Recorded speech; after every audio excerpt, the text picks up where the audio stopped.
adventure I had about, well, gosh, hard to believe it's been 45 years now. In 1976, I was working at Newport News Shipbuilding, and I had previously been overseas. I'd been at Newport News for 5 years, but there was this ad in the paper looking for a naval architect in Iran to support the Iranian Navy. And I had liked working overseas, so I went to Iran, and the location was down at Bandar Abbas. You can see at the bottom of the picture. Hope the picture is showing up. It is. And it was at Bandar Abbas, and you can see it's right at the Straits of Hormuz. This is really a critical place in the world right now. Lots of oil traffic goes through there, and it's always a hot spot. I think I think an Nimitz is still hanging around there.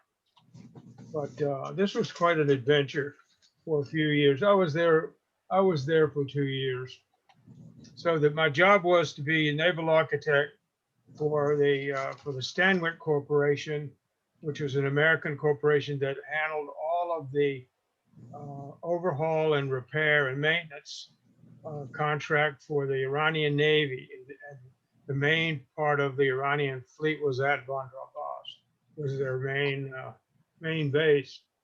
Bandar Abbas in those days was a pretty small town. Looked on Google Earth since then, and it's just a huge city now. But it was pretty primitive. There weren't a lot of places to go and shop. The one good thing about working in a place like this is you make more money than you would at home, and there's no place to spend it. So that was good for a couple of years. Really helped to put some money away. This is what the town looked like. Close by there was a village. It was a fishing village. You can see all the dhows offshore, and this was very primitive. I'm not sure they even had electricity there. It was just right on the waterfront. This is where the fishermen lived, and it was close to where I lived in company housing. These are some of the dhows. They dragged them up on the beach.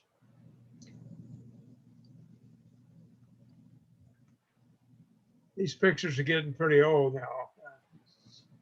One of the things that I enjoyed doing in my spare time was we went down the coast. There was a place called Bandar Kong down the coast about 100 miles where they were building and repairing dhows. And it was really primitive. There weren't any power tools at all. You can see in the picture there's a bow drill there. And that's pretty much how they did everything, all old-fashioned stuff. I'm going to have to get off of here. This is what's called an Aban bar. This was close to the place where I live. These were cisterns. They were covered cisterns. They've been restored. They're hundreds of years old, but basically it's a masonry dome, and there's a pool of water inside. And the water condenses, the humidity condenses on the inside of the walls and fills the bottom up with water. So it's like a water maker. There's a humidity there, particularly in the summers, close to 100% all the time. It's really hot where I was. This is the team house where I lived for my first year. It was a pretty rough place. A lot of our guys were retired Navy, and we had a bar in there, and we had to have an Eastern toilet in there because the Western toilet got broken every weekend. Somebody would throw a bottle or something in it. That was kind of rough in there. And then they built some new housing, which was much more comfortable. This is the housing that we had during my first year. My place of work was on the Imperial Iranian ship Chabahar. That was a former U.S. Navy repair ship, the Amphion, and it had all the shops and cranes and everything you needed. It was like a floating shipyard. So from the Iranian fleet, from this ship, we served the whole Navy and helped Navy. It was right in the middle of the base. I had an office that was down under the deck, and it was pretty hot there in the summertime. And a lot of the times we had to work stripped to the waist. It was just so hot. And the problem was that the air conditioning system would go off because there was so much marine fouling that all the heat exchangers would plug up, and we'd go without it cooling for a day or so. But we were never cold there. It was always hot, particularly in the summer. On the subject of models, I got so that I had to use some of my modeling skills because the people that I worked for really didn't know how to read drawings. This is an example called a Naive wheel. Commander Naive was he was the repair officer, and they wanted to build some wheels which were spun out of made out of brass on a lathe. But the only drawing they gave the shop was the view on the left, and they didn't show 3-view or an isometric. And they made about 60 of these things, and they looked like the picture on the left, but what it was basically 2 truncated cones in a cylinder. It wasn't a wheel. And the repair officer had that on his desk all the time just to remind people that you got to know what you're doing, to be more careful when you give instructions to the shop. So I built a lot of models, a lot of things that we built. I built models of them and showed them to the repair officer, and actually got him to sign them. Because then later when it was built or half built, he couldn't come back and say, well, we didn't expect it to look like that. This is a target. It was two pontoons. There's a side view on the left. There's 2 pontoons with a superstructure on top and then a roof. And the roof was covered with canvas. I thought that making it out of canvas would be much better than trying to use sheet metal. Besides, we couldn't get sheet metal too well. So we made it out of canvas, and they wanted to make it reflective. So we I instructed them to buy up every roll of aluminum foil in town, and they varnished it and stuck the aluminum foil on it, and it worked really well until they took it out. I think the object of a target is to come close, not to hit the target. But they put a missile right through the middle of it and destroyed it.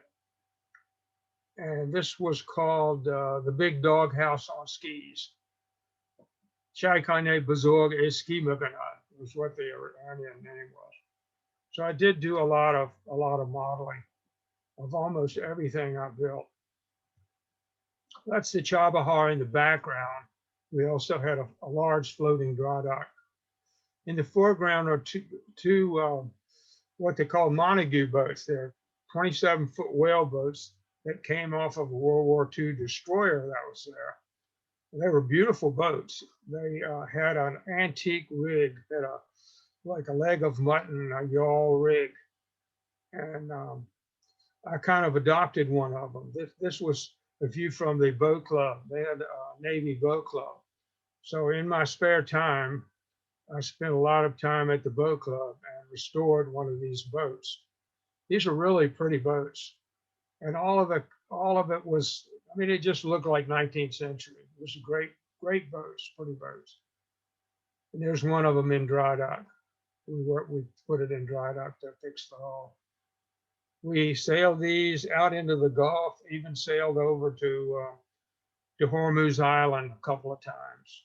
It was a big adventure. Later I learned that that's some of the most shark-infested waters in the world. These were the guys at the boat club who I made a lot of friends with. And they were mostly recruits, but we had a good time, and I did spend a lot of very pleasant time there at the boat club. This is a little dry dock. The big dry dock is on the left, but we designed and had built a small floating dry dock to dock patrol boats, and that's the small dock. Yeah, and that worked out pretty good. They built this at a shipyard up in Abadan, up in the northern part of the Gulf. That was the biggest project that we had. Another project was once in a while the Shah would come to town, and they would want to do something to improve the landscape. So this old barge was in the harbor, and it really looked bad, and they didn't want the Shah to see it. So the plan was to fill the whole thing with empty oil drums and float it out. And this is after it was refloated because it started underwater. They put the oil drums in and then filled them up with water. Filled it and took the water out. So this thing got lifted up and moved away. You can see in the background, this is the barge in the foreground. The background is the Italian ocean liner Michelangelo that the Iranian Navy purchased in 1977 to use as a barrack ship.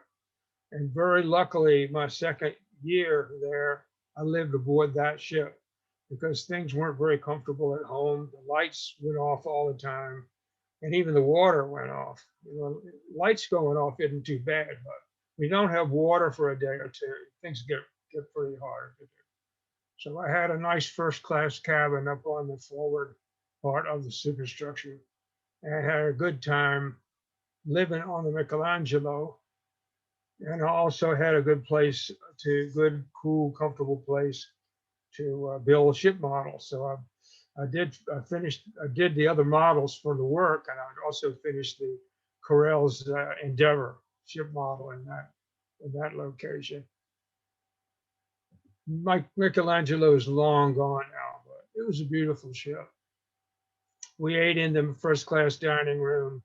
I had drinks in the first class bar in the evening. It was a great experience. This is emptying garbage into a dhow. And then here's a tour of the fleet.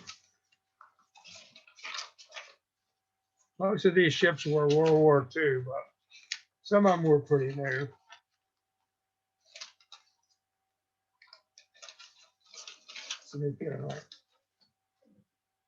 This is the Artemis. It was the Slice class destroyer from World War II. You can see the launches on the sides.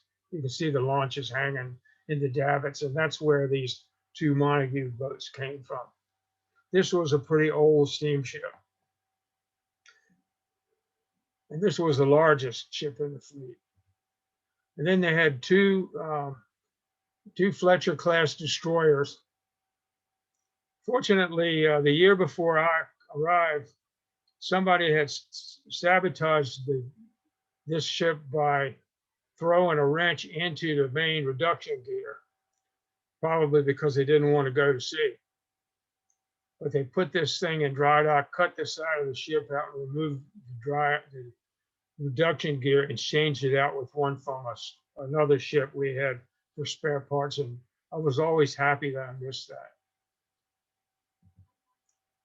These were newer ships. There were 4 of these, Firemarks class. They were gas turbine, very comfortable. They had the best air conditioning of any of the ships in the fleet. So I tried to get jobs on them in the summertime. I always liked to go to be on those ships. It's funny, I had been in Italy earlier, and I'm pretty fluent in Italian. And all of the officers that were there had been to the Italian Naval Academy in Livorno. So I couldn't speak Farsi. They couldn't speak English. But we got along really well in Italian. I made some nice friends that way. One of these ships was sunk by American missile back in the, I think it was the first Gulf War. This is a frigate, the Bayandor class frigate. This was diesel powered. There was only one of those here where we were. But they had a pretty good fleet. This is a medium patrol boat. I did a lot of work on these because they were so old. We had to rebuild the galley. They were getting pretty old at the time. And this is my last slide. These are the guys at the Navy Boat Club. Some of them I made good friends with and wrote to them after I left. I went home after 2 years, and I had intended to go back. but then the revolution broke out in the summer of 78. So I didn't go back. But these guys were great. I wrote to a couple of them, and finally they had to write and tell me that I shouldn't write them anymore because they were kind of getting in trouble for that, I guess. So anyway, those were quick and dirty. Those are my 2 years in Iran. Okay, that's all I have. Thank you very much, Bill. Yes, sir. Any questions for Bill before we wrap it up? I do. I have a question. Can you hear me? Yes. Okay. Actually, I have a comment. I was part of the crew that brought the Amphion around to Iran. And there were 150 Americans and 150 Iranians. And the intent was for the Americans to teach the Iranians how to operate the ship during the voyage. That didn't go over real well. But I remember Bandar Abbas, that's where we took the ship to, and going into the bazaar there, and this would be about 1970, I guess. And going through that bazaar, it was like one of the streets were very narrow. And it's like one of those old movies where the last guy in line disappears, you know, we never hear from him again. Yeah. But it was very primitive, and it was quite an interesting trip getting over there. It was an interesting place. It was pretty primitive. I remember the egg man came. You couldn't buy fresh eggs, so the egg man would come about, I don't know, maybe once a month, maybe once every couple of weeks, and the only quantity he sold were 12 dozen, and I had a motorcycle, so it was kind of hard getting home with them. It was pretty primitive, but a very good experience. I'm left-handed, so when I went to the bank, I always drew a crowd when I was signing with my left hand. Do they force people to use their right hand there or something? Yeah, I Yeah. think so, yeah. And but you know, we don't have a very good opinion of Iran right now, or haven't for a long time. But Iranian people were some of the best people I've ever worked with, ever known. They're just so friendly to do anything for you. They really are good people. And the rest of it's all government stuff, you know, full of politics. They were very friendly, and they had me over to their houses and had meals, and it was great. I had some good friends. I went to a Catholic school for a short time and had an Iraqi roommate. Is Armenian, so he had a Catholic upbringing. And I went back to my public school after just a semester, but I kept in touch with him for a while, and then that went to the wayside. I keep telling myself I need to try and contact him through the school records department. Interested in, did he stay in the United States after high school, or did he go back? If he went back, what happened to him? So that was the question I was going to ask you, is if you kept in touch with any of these people. We already answered it. Not allowed to. After a few months, yeah, they said that they had to stop. Who was it that said they brought the Amphion around? That was me. Hank. Okay, Hank, I couldn't see your mouth moving a minute ago. In the Arab countries, they use their left hand to wipe themselves when they go to the bathroom. That's right. So you don't do anything with your left hand other than that. I mean, I talked to a woman who was at a goat roast, and she reached for the goat with her left hand. And, oh, it was terrible. It was a bad move. Yeah. You can eat with you want to always eat with your right hand, Yeah. particularly. We had to change a few Eastern toilets to Western toilets by putting some stanchions around them and some diamond plate up about a foot or so off of the deck, so that the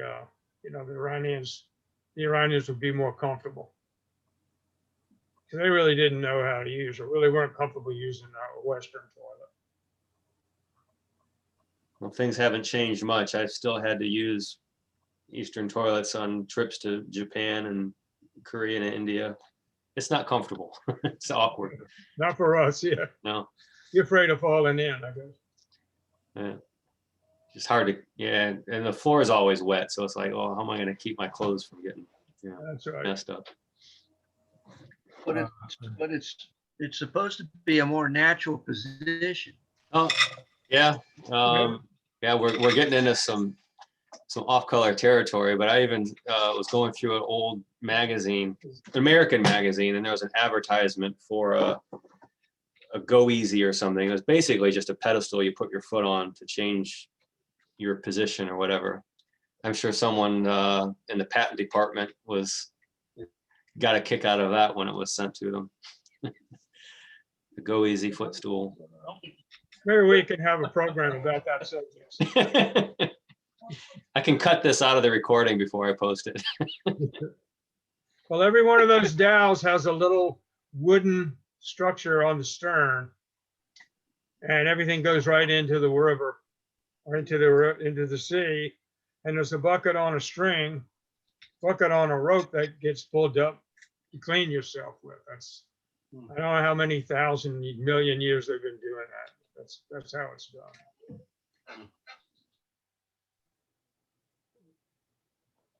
All right. If there's not anything else, I'll stop the recording. All right. Thanks very much, Bill, for doing the presentation. We appreciate it. Hey, Greg? Yep. There's a Before or new after I fe- stop the recording? There's a new fella online.